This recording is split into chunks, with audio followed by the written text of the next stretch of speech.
त्यामुळे इथल्या मातीला जर रक्ताचा रंग लागला असेल तर तुमच्यामध्ये ते बलिदान आणि ते सर्वोच्च बलिदान देण्याची क्षमता तुमच्यामध्ये पण आहे. तर त्यांच्या भविष्याच्या जोरावर आम्ही आमचा देश घडवायचं म्हणतो, त्यांच्या डोक्यामध्ये आम्ही काय पेरणार? जर आमच्याच लेकरांना आमचा इतिहास माहित नाही, स्फूर्ती मिळावी असे ठिकाण, असे मूर्त्या कमी असतात. परंतु आपलं गाव नशीबवान आहे की सगळ्यांना इथं स्फूर्ती मिळते अशी मूर्ती आज या ठिकाणी विराजमान आहे. जर नवरा बलिदान त्या ठिकाणी झाला तर कित्येक अशा वीर पत्नी आहेत ज्यांनी पुन्हा शिक्षण घेऊन पुन्हा मिलिटरीत दाखल झाले का? माझ्या नवऱ्याचं अधुरं स्वप्न पूर्ण करण्यासाठी. तुमच्या दिसण्यामुळे तुम्ही कसे आहात म्हणून तुम्हाला त्या पदावर बसवणार नाही. तुमचा मेंदू किती सुंदर आहे विचारांनी म्हणून तुम्हाला जग सॅल्यूट करणार आहे, लक्षात असू द्या. आज माझ्या मेंदूत जो विचार आहे तो शिंपडण्याची तुमच्या हृदयामध्ये पोहोचवण्याची ताकद आहे म्हणून मला इथं बोलवलंय की या समाजामध्ये आईचा पदर आणि बापाची कॉलर सतत ताट राहिली पाहिजे, एवढंच माझं काम आहे. मान आज मला या ठिकाणी प्राप्त झाला त्याबद्दल आजच्या या कार्यक्रमाचे आयोजक आदरणीय दत्तूशेठ चव्हाण, त्यांचा सर्व मित्र परिवार, या सर्वांचं देखील मनापासून आभार मानतो. तसेच आजच्या कार्यक्रमासाठी आवर्जून उपस्थित असलेले सन्मान्य तहसीलदार साहेब आदरणीय सागरजी ढवळे साहेब, त्याचबरोबर सर्व आजी माजी फौजी, आदरणीय वीर पत्नी सन्मान्य चव्हाणताई, त्यासोबत उपस्थित असणारे सर्व चव्हाण कुटुंबीय, माझ्या समोर आलेले दिनेशजी गोलक, हनुमानजी हिप्परकर, समोर उपस्थित सर्व या करोडी गावचे ग्रामस्थ आणि सगळ्यात महत्वाचे देशाचं भविष्य म्हणून पुढाकार घेणारे तुम्ही सर्व विद्यार्थी. खरं तर मला येऊन इथं 1 तास झाला, परंतु 1 तासाभरात मी जी इथली सगळी शिस्त पाहिली, इथली संस्कृती पाहिली, इथला संस्कार पाहिला, त्यावेळेस मला कळलं की माती बलिदानाची काय. कारण मी जरी बार्शी तालुका सोलापूर जिल्ह्यातून इथं आलो असेल तर आमच्या गावामध्ये जर आम्ही पाहायला गेलो तर नेमके फौजी किती गावामध्ये असं विचारलं तर गिनबिन आजच्या गावामध्ये 10-12 फौजी असतात. परंतु आता इथं आल्यानंतर तासभर मी ज्यावेळेस गप्पा करत बसलो होतो तर इथले आपले माजी सैनिक होते आणि त्यांनी मला सांगितलं की सर आमच्या गावात 350 पेक्षा जास्त फौजी आहेत आणि त्यापैकी 60हून अधिक वीर पत्नी आज या गावामध्ये आहेत. मित्रांनो, संबंध देशामध्ये खऱ्या अर्थानं आपण मोकळा श्वास घेऊ शकतो. हे कशामुळे?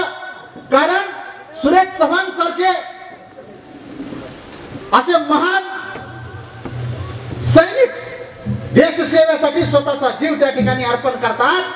आज आपण पाहायला गेलं तर सर्वोच्च बलिदान म्हणून ज्याचा गौरव केला जातो ती आहे ही आत्माहुती जी देशाच्या रक्षणासाठी त्या ठिकाणी दिली जाते. मग काळ आठवा 1999चा. मित्रांनो, आताच्या कालखंडामध्ये अनेक तंत्रज्ञान आलं, या तंत्रज्ञानातून अनेक मोठमोठे तोफगोळे आले, परंतु 1999च्या त्या कारगिल युद्धामध्ये ज्यावेळेस युद्ध चालू होतं त्यावेळेस एवढा अद्ययावत तंत्रज्ञान आपल्याकडे नव्हतं. आज लहान पोराला विचारा की आताचं नवीन तंत्रज्ञान काय, तर ते सांगल टीव्हीत बघून की रफेल विमान. अरे रफेल सारखे तंत्रज्ञानाला सुसज्ज असणारी विमान आज आमच्याकडे आली.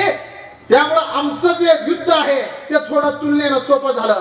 परंतु 1999च्या कालखंडामध्ये आपल्या त्या गनच्या साह्यानं आपल्या पाकिस्तान बॉर्डरवरती आपला शत्रू आपल्यापेक्षा उंचीवर असताना सुद्धा खालून त्याच्यावर मारा करत निधड्या छातीचा कोट करून जे लढले ते सुरेश चव्हाण सारखे हेच आमचे बहादर मावळे होते. आणि त्यांचं बलिदान आज व्यर्थ गेलं नाही, कारण त्यांच्या त्या बलिदानामुळे आपला देश उभा राहिला. आज आपला देश भारत महासत्ता होण्याचे स्वप्न पाहतो. ते स्वप्न पाहत असताना त्या कारगिल मध्ये बलिदान दिलेल्या त्या 527 मावळ्यांना आपण कदापि विसरता कामा नये. मित्रांनो, आज जर आपण परिस्थिती पाहिली, युद्ध नसताना सुद्धा आज आमच्या देशामध्ये वर्षाकाठी 1,500 जवान शहीद होत आहेत. परंतु कारगिल सारख्या युद्धामध्ये जे 527 मावळे शहीद झाले त्यापैकी एक आदरणीय सुरेश गणपती चव्हाण होते. आठवा मित्रांनो, काय काळ असेल तो. आजही कुठं भांडणं लागली म्हणून जर आमच्या घरात कळलं तरी आम्हाला किती काळजी वाटते आमच्या घरच्याची. परंतु छातीवर दगड ठेवून ती वीर पत्नी, ती वीर माता, ते वीर पुत्र काय विचार करत असतील, हा विचार आम्ही आज जर केला तर कळतं की सुरेश चव्हाण यांनी तत्कालीन दिलेलं बलिदान हे किती सर्वोच्च प्रतीचं होतं. आणि बघा, सगळ्यांनी जमायचं, सगळ्यांनी तर त्यांना आदरांजली व्हायची. याचं कारण का? कारण आमच्या या मातीत जन्मलेल्या याच लेकरातून पुन्हा कुणी देशसेवेची ती स्फूर्ती घेऊन उभा राहायचंय, पुन्हा ती मशाल तेवत ठेवायची आहे आणि भविष्यात तुमच्याच करोली गावातील अजून कितीतरी युवक हे सैनिकांमध्ये भरती झाली पाहिजे, आमच्या देशासाठी सेवा केली पाहिजे. हा विचार घेऊन आज या ठिकाणी हा कार्यक्रम आयोजित केलेला आहे. आज तुम्ही मोठ्या संख्येने उपस्थित आहात, बरेच विद्यार्थी आहेत. खरं तर मी तुमच्यासाठीच आज या ठिकाणी आलेलो आहे, कारण ज्या शाळेत तुम्ही शिकता त्या शाळेला नाव ज्यांचं आहे, विचार करा त्या नावाचा इतिहास किती मोठा आहे. आणि मग इतिहास जे विसरतात ते भविष्यात कधी इतिहास घडवू शकत नाही. त्यामुळे तुम्हाला तो इतिहास माहित असणं काळाची गरज आहे. म्हणून दरवर्षी आजच्या दिवशी आपण सर्वजण एकत्र उभारतो आणि या स्फूर्ती स्थळाला आदरांजली अर्पण करून स्वतःमध्ये स्फूर्ती भरतो. हीच स्फूर्ती आम्हाला जगण्याचं बळ देते, हीच स्फूर्ती आम्हाला भविष्यात घडवते. परंतु हल्लीची स्फूर्ती कुठं आहे? आज आमची जी लेकरं आहेत ही सगळी व्यसनाधीनतेच्या नादी लागली, आमची लेकरं मोबाईल मध्ये अडकायला लागली, आमची लेकरं संस्कारापासून दूर पळायला लागली, आमची लेकरं भेकड व्हायला लागली, आमची लेकरं आईच्या पदरात उघडायला लागली. परंतु इथून पुढचा काळ आपण ज्या ज्या ठिकाणी हे असे गोष्ट ऐकतो, अशा विरस आमच्या कानी पडतो, आम्हाला एक नवी चेतना मिळते. मग जुन्या काळातल्या शाळा काय होत्या? आदरणीय शिवाजीराव भोसले त्यांच्या व्याख्यानात एक फार छान गोष्ट सांगायचे. अशी जे तुमच्यासारखी शाळा होती आणि त्या शाळेमध्ये इन्स्पेक्शन साठी मोठे साहेब आले. खरं तर आता सुद्धा शाळा आहे ना, आदरणीय तहसीलदार साहेब आलेलेच आहेत तिथं. असेच एक मोठे साहेब त्या ठिकाणी इन्स्पेक्शन साठी आलेले असतात आणि मग ते येणार म्हणून कळलं की त्या शाळेचा शिपाई काय म्हणते, मुख्याध्यापक साहेब काय टेन्शन घ्यायला लागला म्हणले. अरे साहेब येणार म्हणले इन्स्पेक्शनला, आता काय करायचं? म्हणले प्रॉब्लेम काय आहे? त्यामुळे तुम्ही काय करणार, एक काम करा म्हणले, तुम्ही फक्त 2000ची नोट मला द्या म्हणले, बाकीचं सगळं माझे मी बघून घेतो. शिपाई उभा राहिला वेशीमध्ये, साहेबाची गाडी आली, साहेबाला शिपाई गेला अडवायला की मला साहेब कुठं निघालाय म्हणले शाळेत, चला म्हणले तिकडे तुमच्या आवडीचं जेवण बिवण सगळं शिजायला लागले चिंचेच्या झाडाखाली, तुमच्या आवडीचा ब्रँड सुद्धा नाही म्हणले तिकडे चला. साहेबले कडू आणि इमानी होतं. साहेब म्हणले ड्रायव्हर डायरेक्ट गाडी घे शाळेत. साहेबाची गाडी डायरेक्ट शाळेत आली. आता तिथं मुख्याध्यापकाला पण माहित नाही आणि सरांना पण माहित नाही साहेब यायला लागले. साहेब गाडीतून उतरले, पळतच गेले चौथीच्या वर्गात. चौथीच्या वर्गात गेल्या गेल्या पहिल्याच लाईनीत पोरग होतं. त्या पोराला प्रश्न विचारला साहेबांनी, सांग दिल्लीचं तख्त कुणी फोडलं? प्रश्न काय विचारला साहेबांनी? सांग दिल्लीचं तख्त कुणी फोडलं? पोरग घाबरलं उभारलं, म्हणलं आईच्या साहेब मी नाही फोडलंय म्हणलं. खरंच ती दुसऱ्या पोराला विचारलं, दुसऱ्याला मी पण नाही, मी नव्हतं बरोबर. तिसऱ्याला विचारलं, त्याला पण आलं नाही. राग आला साहेबाला. मग हळूच शेजारी ते हातात पुस्तक घेऊन लटलट लटलट कापत शिक्षक उभा होतं. हळूच साहेबाची नजर शिक्षकाकडे गेली. शिक्षक म्हणले नाही साहेब, चांगल्या घरचं पोरग आहे, ती देशमुखाचं पोरग आहे राव, ती तख्त फोडण्याच्या भानगडीत नाही राव. कधी फोडली तर ती पाठी फुडाल, फळा फुडाल, लईच नाही भाई तुमची गाडी उभा आहे, त्या गाडीला दगड मारेल, पण तख्त फोडण्याच्या भानगडीत नाही राव कधी.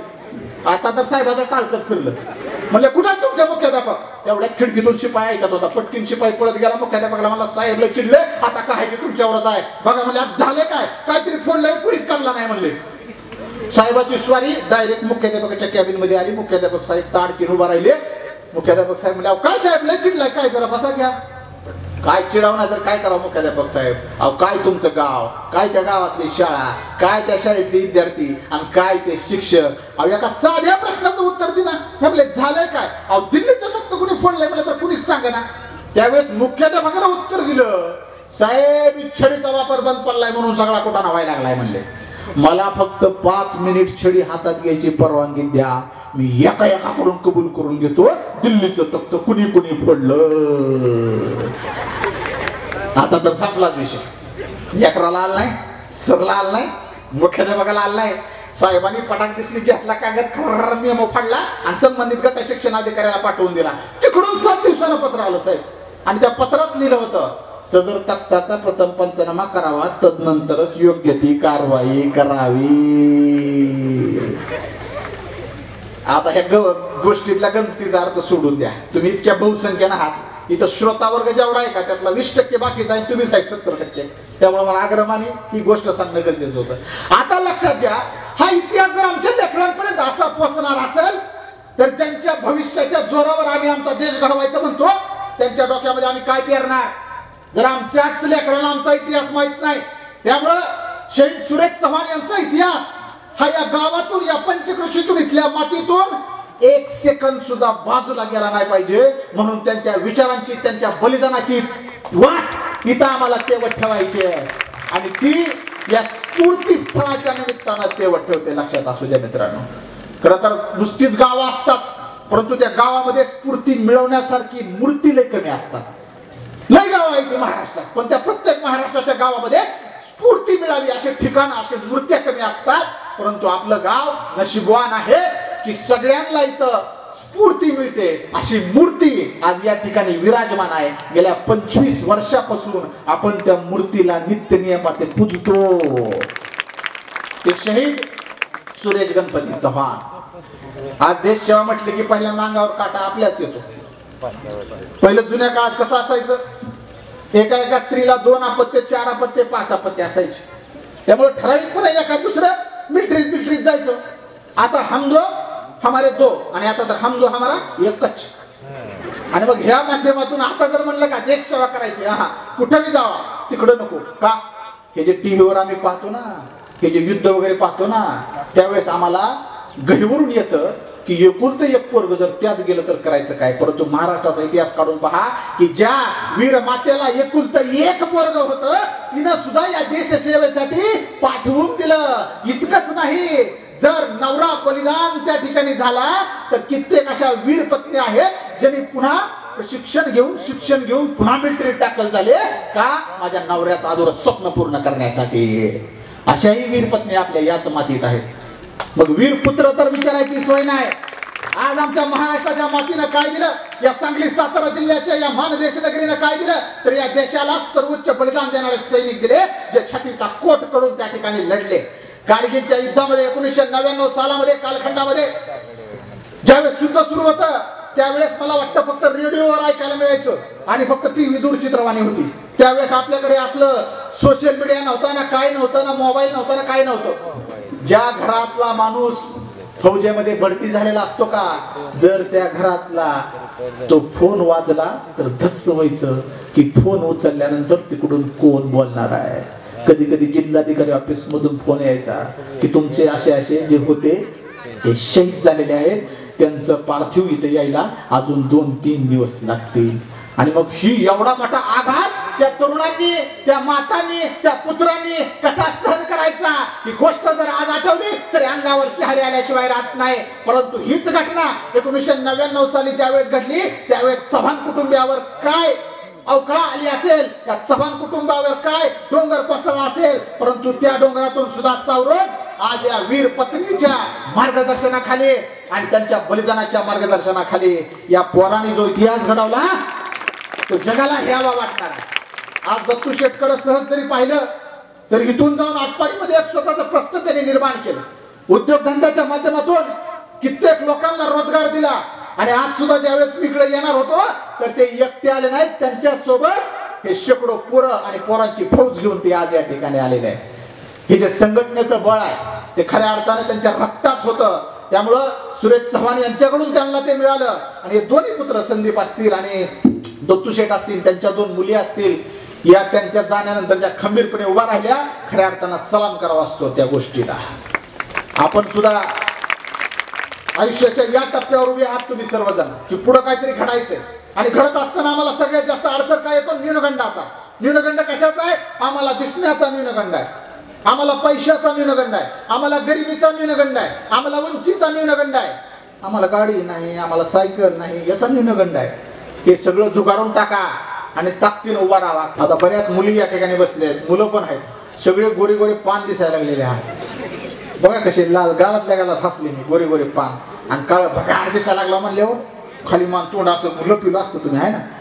अरे काळं दिसणं, गोरं दिसणं, सावळं दिसणं हे तुमच्या हातात आहे का? आहे का तुमच्या हातात? नाही नाही म्हणजे आमच्याच हातात आहे सर. का 5 रुपये में फेयर अँड लवली, 2 मिनिट में निखार घ्यायची. मुली तर सांगतो शाळेतल्या पुरी सुद्धा, मॅडम लोकांना माहित असेल एवढीशी पर्स असते यांची, पर्स मध्ये फेयर अँड लवली घेऊन हिंडायला लागले. तुम्ही बघू नका तिकडं, तुम्ही काही नीट नाव, तुम्ही पण लपून लपून ती फेयर अँड लवली लावायला लागला म्हणून कंपनीने मेन्स फेयर अँड लवली काढली हे पोरांसाठी. आणि सगळ्याला काय वाटतंय मी गोरं व्हावं म्हणून ते तोंडाला थापायला लागले, आहे ना. आता तुम्ही सगळे शाळकरी आहात, तुम्हाला एक चांगला संदेश देतो आजच्या व्याख्यानाच्या निमित्तानं की मला सांगा, तुमच्या दिसण्यावर तुम्हाला जग मानणार नाही. तुमच्या दिसण्यामुळे तुम्ही कसे आहात म्हणून तुम्हाला त्या पदावर बसवणार नाही. तुमचा मेंदू किती सुंदर आहे विचारांनी, म्हणून तुम्हाला जग सॅल्यूट करणार आहे. लक्षात असू द्या. आज जर दत्तू शकला नाही तर ह्यांच्या सगळ्या कमिटीला मी म्हटलं असतं मी किती सुंदर दिसतो म्हणून मला बोलवा, मला बोललं असतं का तुम्ही? आणि इथं आल्यावर मात्र झालं असतं म्हणजे बसगरी म्हणले असते. आज माझ्या मेंदूत जो विचार आहे तो शिंपडण्याची तुमच्या हृदयामध्ये पोहोचवण्याची ताकद आहे, म्हणून मला इथं बोलवलंय. कमी लय भारी दिसतो म्हणून बोलवलंय नाही. मग तुम्ही हे लक्षात ठेवा, नुसतं फेअर अँड लवली चेहऱ्यावर लावून कुणी गोरं होत नाही. गोरं व्हायचं असेल तर तुमच्या मेंदूला गोरा करा चांगल्या विचारांनी. जग तुम्हाला सॅल्यूट केल्याशिवाय राहणार नाही. आणि आता संदर्भाचं स्पष्टीकरण या गोष्टीचं मला सांगा, पांडुरंगाचा रंग कसला आहे? घाबरू नका देवाला, सावळा म्हणू नका. तर संतांनी उल्लेख केलाय काळा कुट्ट इटिया, असं मी नाही म्हणत, असं संतांनी उल्लेख केलाय बरं का. आमचा पांडुरंग विठ्ठल पंढरपूरचा कसला काळा कुट्ट. अरे दिसायला काळा कुट्ट असलेल्या विठ्ठलाचा फक्त एक क्षण डोळ्याने पाहण्यासाठी गोपाळपूर पर्यंत 3-3 दिवस ताटकळत उभारतात माणसं. तेव्हा कोणी म्हणताय का नाही गोऱ्या विठ्ठलालाच बघणार मी, काळा आहे म्हणल्यावर नाही बघणार म्हणताय का कोणी? म्हणजे कळलं का रंगाला महत्व आहे का? नाही. आणि जे तुम्ही वरून थापता ना त्याच्यामध्ये आपल्याच घरच्यांचे पैसे किती चालले याचा विचार करा. आता तर जमाना झाला ह्याचा काय तुमच्या सौंदर्याचा आणि मेकअपचा. आधी फक्त लग्नात वगैरे मेकअप असायचे, आता घराच्या बाहेर पडायला की मेकअप. झोपताना वेगळा, शाळेत जाताना वेगळा, घरी आल्यावर वेगळा, पाहुण्याकडे जाताना वेगळा. मला काय म्हणायचं, तुमच्या चेहऱ्याचा न्यूनगंड काढून टाका. तुम्ही काळे असाल, नकटी असाल, तुम्ही बुटके असाल, याला महत्व नाही. तुम्ही जे आहात त्याला महत्व आहे. याचं सर्वोच्च कारण सांगतो मित्रांनो. अरे तुम्ही जन्म घेताना जगात सगळ्यात सुंदर रंग कोणता असं जर मला कोणी विचारलं तर तुम्ही त्यांना एवढंच सांगा, अरे जन्म घेताना माझ्या आईच्या उदरानं माझ्या चेहऱ्याला जो रंग दिला त्याच्यापेक्षा श्रेष्ठ रंग जगात दुसरा कोणताच नाही, कोणताच नाही. नीट लक्षात. अरे आज वडील आपल्याला बळ देतात, वडील आपल्याला प्रेरणा देतात. आपलं चांगलं कार्य असलं तर तिकडं जाताना पाया पडण्यासाठी आपल्याकडे वडिलांचे पाय आहेत, ते आपलं भाग्य आहे. पण विचार करा त्या हातांचे ज्यांना नतमस्तक होण्यासाठी आत्ता वडिलांचे पाय नाहीत, फक्त त्यांच्या आठवणीच्या जोरावर त्यांना त्यांचा इतिहास घडवायचा आहे म्हणल्यावर आपण किती नशीबवान आहोत. तरी सुद्धा आम्ही आमच्या वडिलांसाठी काय करू शकतो का नाही? मग आता एक चांगलं उदाहरण अजून एक सांगतो, मला उत्तर द्याल का तुम्ही? मी एक डायलॉग म्हणतो आणि तो कोणत्या हिरोचा डायलॉग आहे मला सांगायचं, सांगणार का नाही? ऍडव्हर्टाइजमेंट बघून बरं का, सांगू का? आज कुछ तूफानी करते हैं, थम्स अप. आठवलं का? हा सलमान, बरोबर. हुशार आहे बरं का ते पोरगं, ज्यानं सांगितलं. बघू नका मागं राहू द्या, पुढे बघा. बघा सलमान खानचा डायलॉग आहे काय, आज कुछ तूफानी करते हैं. मग आता बघा सलमान खान या एका डायलॉगचं ते म्हणायसाठी त्यानं 2 करोड रुपये घेतलेत. किती? 2 करोड रुपये घेतलेत. असं जर कुणी आपल्याला म्हणत असेल एवढी एक लाईन म्हणायला आणि हातात थम्सअपची बाटली घ्यायला 2 करोड रुपये देतो, जायचं ना आपण, काही प्रॉब्लेम नाही. पण ते बघून तुम्ही ते पिता, हे सगळ्यात दुर्भाग्य आहे, लक्षात असू द्या. मग तुम्ही म्हणता दारूचं व्यसन वाईट आहे, गोवा गुटख्याचं व्यसन वाईट आहे आणि जुगाराचं व्यसन वाईट आहे. हे आमच्या काळात होतं, आता तुमचं वेगळं आहे पोरांनो. तुम्ही आता व्यसनापासून दूर राहायचंय.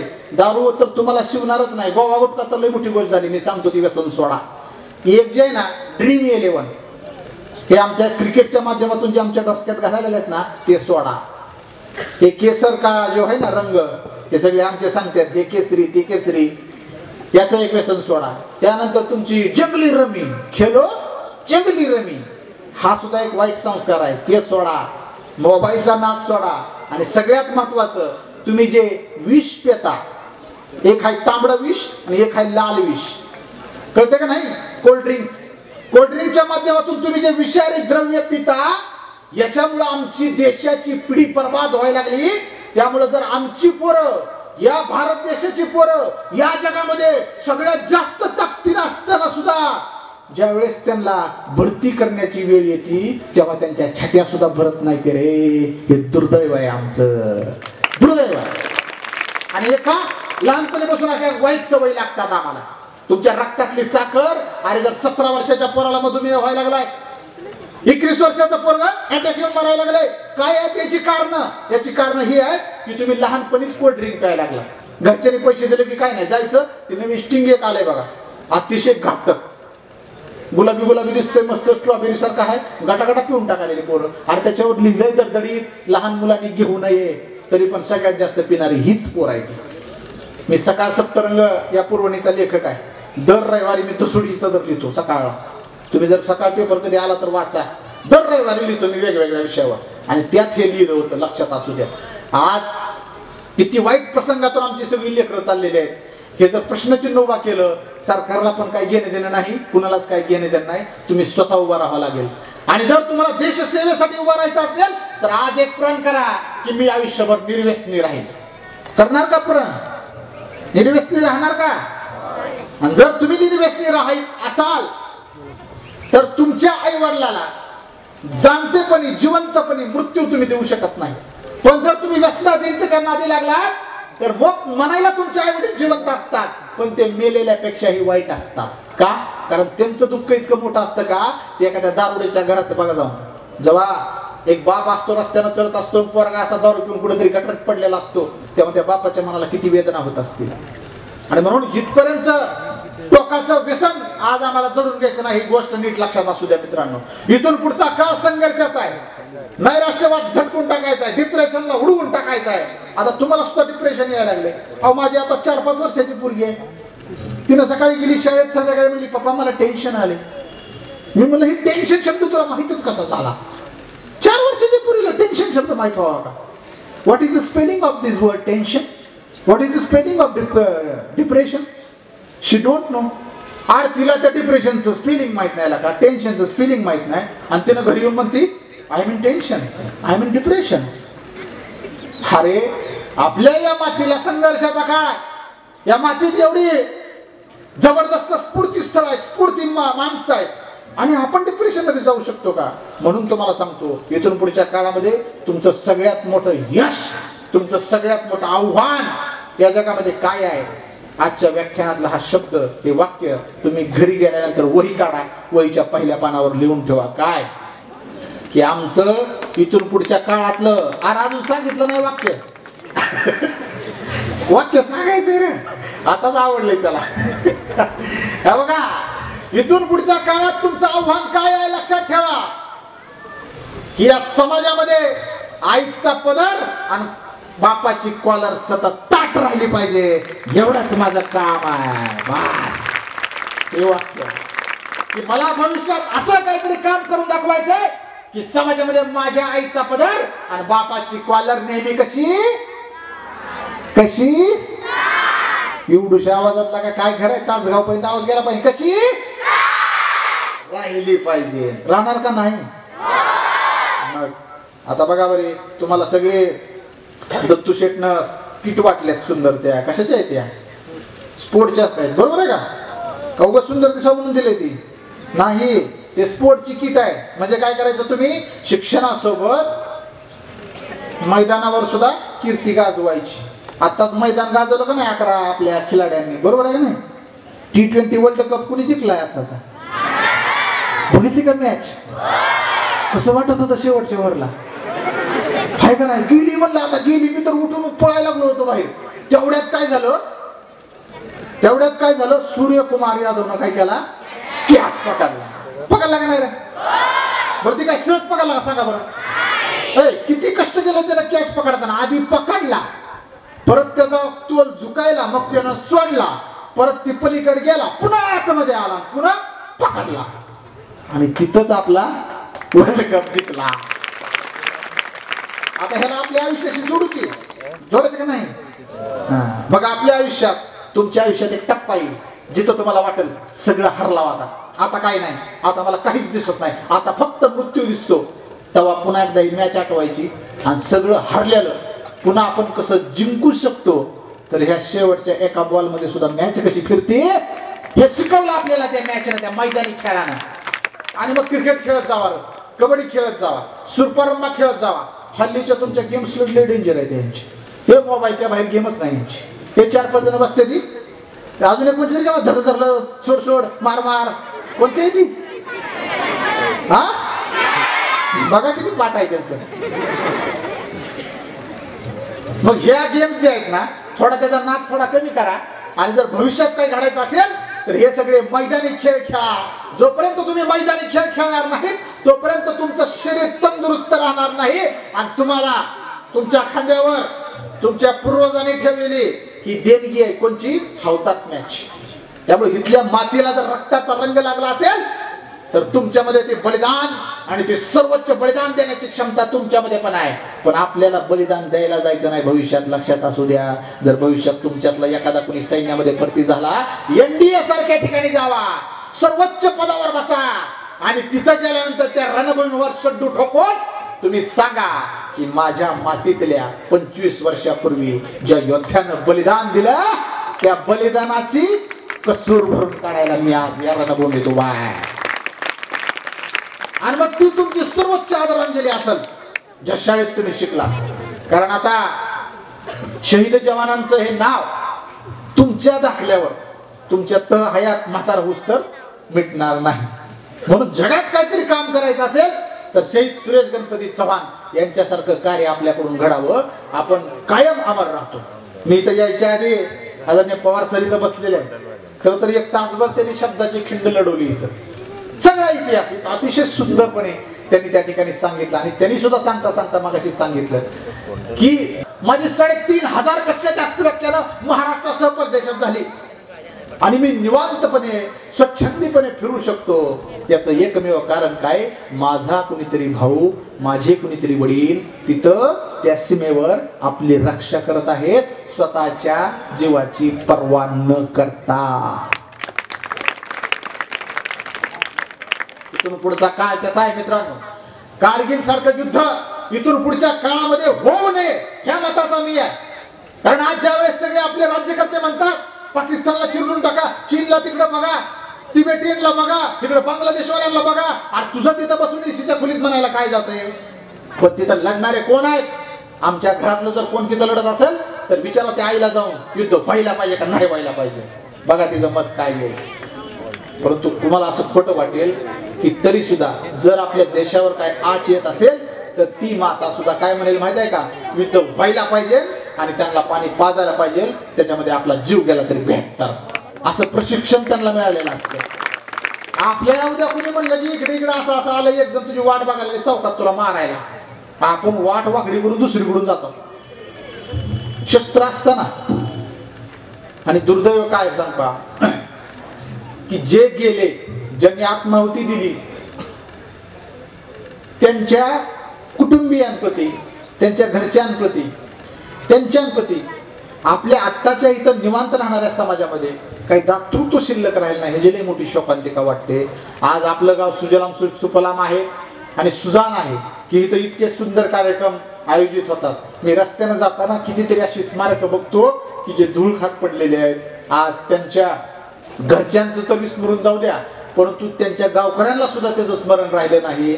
असं जर होत राहिलं तर भविष्यात या देशासाठी आम्हाला काहीतरी बलिदान द्यायचंय की उर्मी शिल्लक राहणार नाही. दोस्तांनो, इथून पुढचा काळ महत्वाचा आहे. छत्रपती शिवाजी महाराजांचा संस्कार आमच्यामध्ये आहे, पण शिवाजी महाराजांचा इतिहास जर या ठिकाणी सांगायला उभा राहिलो तर तासाभरात मिटणार नाही असं शिवचरित्र मी सांगतो. परंतु तुम्हाला वेळ कमी आहे, त्या शिवचरित्राची एकच गोष्ट सांगतो की आजपर्यंत शिवाजी म्हणजे काय असं तुम्हाला विचारलं तर आजपर्यंत आम्हाला सांगितलं जो हयातभर जीवाशी लढला त्याचं नाव शिवाजी. पण इथून पुढच्या काळामध्ये शिवाजी म्हणजे काय असं जर तुम्हाला कोणी विचारलं तर आजचं माझं वाक्य पुन्हा एकदा वहीच्या पहिल्या पानावर लिहा. शिवाजी मधला शी म्हणजे शिकायचं, वा म्हणजे वाचायचं, जी म्हणजे जिंकायचं, आणि शिकायचं, वाचायचं, जिंकायचं म्हणजे शिवाजी. एवढा जरी त्यांचा अर्थ घेतला तरी लय भारी झाला. आणि वाचनाचा व्यासंग वाढवा. जर तुम्हाला इतिहास वाचायचा असेल तर तुम्हाला वाचायला आलं पाहिजे का नाही? भारतरत्न डॉक्टर बाबासाहेब आंबेडकर काय म्हणतात? मी जर रस्त्यानं चाललो आणि रस्त्यानं चालताना मला जर 2 रुपये सापडले तर त्या 2 रुपयामधल्या 1 रुपयाचं मी पुस्तक विकत घेईल आणि दुसऱ्या 1 रुपयाची मी भाकरी विकत घेईल. ते जे भाकरी आहे ना ती मला जगायला शिकवेल, पण ते पुस्तक कसं जगायचं हे शिकवेल. म्हणून पुस्तकाला महत्व आहे. मग तुमच्याही आयुष्यात कशाला महत्व पाहिजे? पुस्तकाला महत्व पाहिजे. तुमचा सगळ्यात भारी मित्र कोण पाहिजे? पुस्तक पाहिजे. जो व्यक्ती पुस्तकावर प्रेम करतो तो या त्रैलोक्यात ख्यातमान होतो. लक्षात असू द्या. मी जर पुस्तकाशी मैत्री केली नसती मला असं बोलता आलं असतं का? मला ते विचार कळले असते का? नसते कळले. आज या व्यासपीठावर वीर पत्नी उपस्थित आहे, परंतु मला शहीद जवानांना आदरांजली वाहत असताना त्यांच्या मनाची घालवेल आणि त्यांच्या मनाची तालवेल ही मला या ठिकाणी व्यक्त करायची वाटते की नवरा गेल्यानंतर जे सगळ्यात मोठं कर्तृत्व आहे ते अचानकपणे पत्नीवर येऊन ठेवतं. खरं तर नवरा असताना सुद्धा जे कोणी आपले फौजी आहेत ना ते लढत असतात तिकडं, परंतु नवरा असताना सुद्धा घरची प्रपंचाची सर्वोच्च जबाबदारी कुणावर असते? तर ती याच वीर पत्नीवर असते. म्हणून कधी इथं येणं होत नाही, कधी इकडं 4-4 महिने फिरकणं होत नाही, तरी सुद्धा अनंत अडचणीला तोंड देत ती वीर पत्नी उभा राहते, ती वीर माता उभा राहते आणि त्या लेकरा बाळाचा सांभाळ करते, त्यांना चांगलं शिक्षण देते. त्यामुळं तो असताना सुद्धा तिचं महत्व अधोरेखित आहे आणि तो नसताना तर तिचं महत्व हे संस्मरणीय आहे आणि ते सत्कार करण्यायोग्य आहे. म्हणून आपल्या सर्वांच्या साक्षीनं आज त्या वीर पत्नीच्या चरणी मी नतमस्तक होतो. त्याचबरोबर त्या वीर मातेच्या चरणी नतमस्तक होतो की ज्या वीर मातेनं आणि ज्या वीर पित्यानं या तुमच्या करोली नगरीच्या मातीमध्ये सुरेश चव्हाण सारखा एक मर्दगडी जन्माला घातला. आणि म्हणून 25 वर्षानं सुद्धा जर तुम्ही त्यांची स्मृती इतक्या ताकदीने या ठिकाणी जागवत असाल तर कुणाला सांगायची गरज नाही की तुम्ही काय कार्य करत आहात. इतकं सुंदर कार्य आज सुरेश गणपती चव्हाण मित्रमंडळ, स्मृती मंडळ आणि तुमच्या या सर्व उत्सव समितीचे कार्यकर्ते करत आहात. तुम्हा सर्वांना मी मनापासून धन्यवाद देतो आणि भविष्याच्या या संपूर्ण पिढीला देखील तुमच्या भविष्य काळासाठी मी शुभचिंतितो. बराच वेळ झालेला आहे. खरं तर मी आलो होतो लवकर, परंतु आता तुमची सगळी गर्दी या ठिकाणी दिसली म्हणून तुम्हाला काहीतरी सांगायचं होतं, म्हणून तुमच्याकडे मी माझी सगळी तोफ वळवली. शेवटी जाता जाता एवढंच म्हणेल की हा देश 150 करोड लोकांचा झालाय. हा देश 150 करोड लोकांचा झालाय. तुम्ही ज्या वेळेस वयात याल त्यावेळेस कदाचित हा 200 करोड लोकांचा असेल. पण या 200 करोड लोकांमध्ये सुद्धा जर स्वतःला झळाळून घ्यायचा असेल तर तुम्हाला वाचनाचा, शिक्षणाचा चांगला छंद लागला पाहिजे, व्यसनापासून दूर राहिला पाहिजे आणि आपल्यासाठी, आपल्या मातीसाठी ज्यांनी ज्यांनी कोणी बलिदान दिलं त्या सगळ्यांप्रती आपला आदरभाव हा कायमस्वरूपी जिवंत राहिला पाहिजे. एवढीच अपेक्षा तुम्ही ठेवा आणि तुमचा भविष्यकाळ उज्ज्वल करा असं या ठिकाणी म्हणतो. माझी झालेली सगळी सेवा शहीद सुरेश गणपती चव्हाण